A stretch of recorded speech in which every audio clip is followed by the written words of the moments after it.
Good morning. I love the fresh growth. This is actually the same tree that we have over there just outside of Ducanaltum that's getting more and more in red flower. Maybe we'll head over there in a moment. Ponciana tree. Some people disagree with me on that name, but that's okay. Even Kathleen. She's the most belligerent in this issue. And speaking of belligerence, the subject of James's letter today, the whole switch in the reading pattern, is about war. Where do all the wars come from? It's very interesting, especially when you hear the planes flying overhead. And this is wisdom from 2,000 years ago. Actually, yes, James's letter is wisdom literature, a little bit in the tradition of the biblical wisdom literature. And that's actually fascinating in a way, because as you heard me saying more than once, my dad used to say, you can't put a wise head on young shoulders. So wisdom is part of the beautiful gift God has given us. It's a fruit from the capacity of observation and reflection, the capacity of experience. So wisdom is the processing of great knowledge in its application to life. Wisdom is also a gift of the Holy Spirit. The first one, wisdom, understanding, counsel, fortitude. You could have a lot of knowledge but be very unwise. I imagine there are some professors who get drunk. It's not very wise. There are people who have great talents, but they use them to hurt others. Not very wise. And wisdom is the processing of great knowledge in practical applications to better our fellow person. And it's powered a lot by love, to want to do good. Love is wanting to do the good for the other, to really help them. Look how this tree is blossoming. Even 2 days ago, it was about half that volume.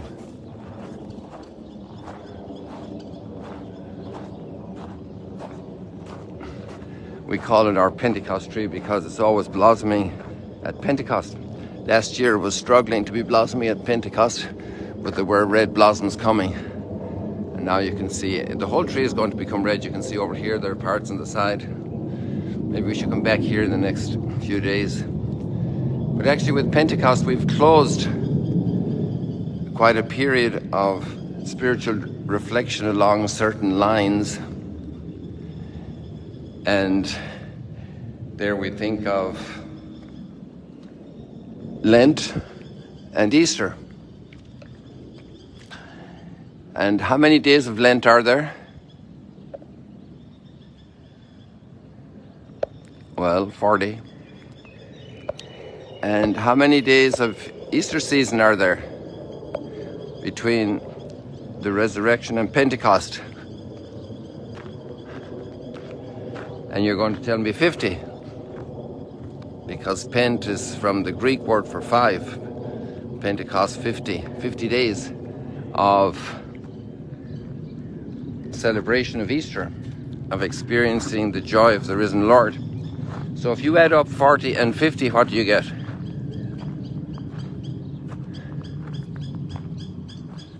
And if you divide it by 3, what do you get? So 40 and 50 are 90, and divided by 3, and you have 30. So basically you've got 3 months. So for the last 3 months we've been reading from the scriptures like we do every day, all year round, for the last 4 and more years. So when we read the scriptures during this special period of Lent and Easter, these are olives in case anybody didn't know, then we are in a way, certain sense, jumping around the scriptures, because the main criteria for the choice of readings is simply the themes of Lent and Easter. Let's say in Lent, prayer, fasting, and alms, charity, kindness, and so on. And then the joy of Easter, the victory over death and sin. And all of those things are always constant, really. But the system of reading the readings goes straight to those topics in a way, and also has a whole dynamic of leading up to all the preparation that goes from the very beginning up to the story of Jesus, because it's all built in all that went before it. And then we have the impact of the resurrection and new people who are reconciled.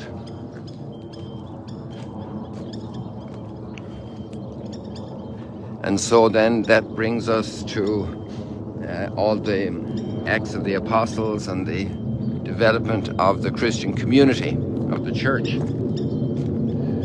But now we switch to ordinary time. And ordinary time isn't ordinary in the sense of just ordinary stuff. It's the regular pattern for the readings the whole year through, which more or less is the pattern that was followed in the temple times by God's chosen people. And so we read the books systematically. So we won't be jumping around from this author to that author, from this book to that book, but we'll be reading the book systematically. And there's also a great gift in doing that, because we get a whole perspective of the entire picture of the scriptures. Some people like at some point in their lives just to read the Bible straight through, and that's also a valuable exercise.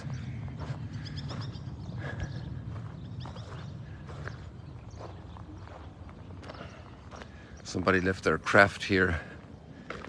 Can you tell me what it is? It has wheels, but most people find it difficult to walk on water, and it's much more difficult to stay on top of water with wheels, but actually it's maybe some type of canoe. We hope to have good fun. So we're in ordinary time, and we had a very late night last night. We were celebrating the birthday of a wonderful doctor who was very good to us for many years, and he passed away a little less than 2 years ago, actually, 6 or 8 or 10 weeks after his birthday. He had a birthday celebration here. He was 70, and then very suddenly, sadly, he was taken from us, and they were with his family last night celebrating. And so allow me to be short this morning after that introduction, and I'd just like to point out two things. The way our world suffers so much division and conflict, for one, and secondly, and that expresses itself in wars, for example, but I always say wars from the kitchen to the international theatre, because we all have that issue. So the question, where do the wars come from, is not just a question for the senior politicians, it's a question for every one of us. And then, in a certain sense, tying up everything we said so far this morning in the introduction, the last line of today's reading is very interesting, of the Gospel. And they kind of go hand in hand.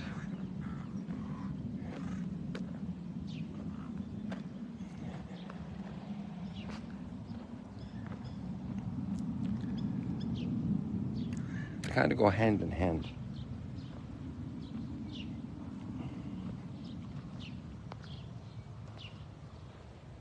I'll just read it out for you here.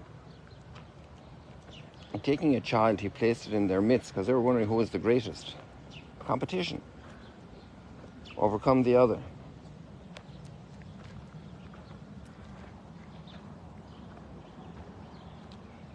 And taking a child, he placed it in their midst, and putting his arms around it, he said to them, "Whoever receives one child such as this in my name receives me. And whoever receives me receives not me, but the one who sent me." So that's the total antithesis to division. Every single one of us, made in the image and likeness of God, is representing God. And through the incarnation,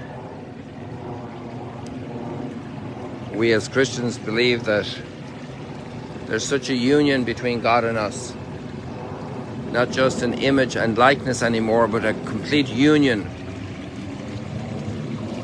Not a melting together into an undistinct union, but each of us still have our freedom. We are still genuine, true persons. And yet God is so bonded with us that if we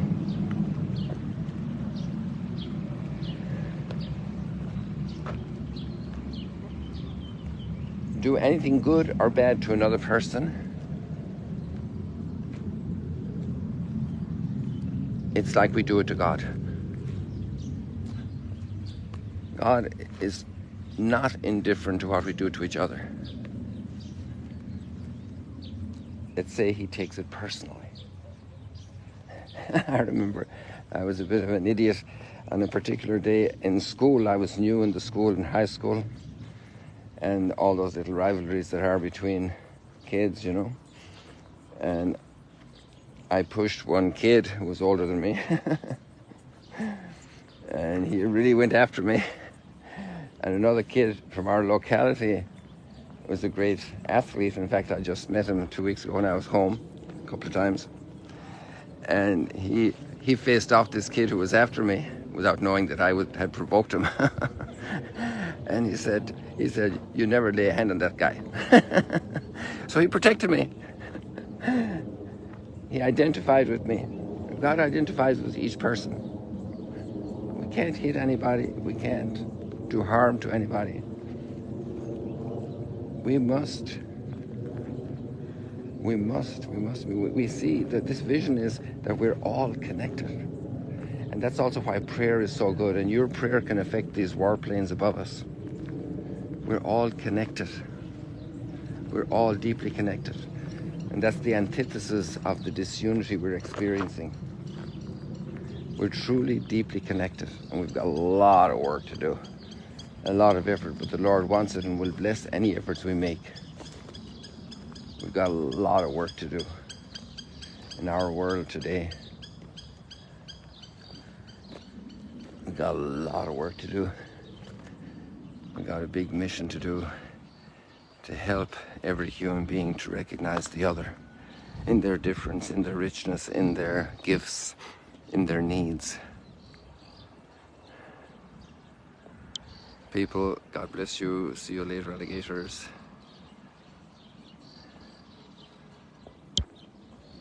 There we go.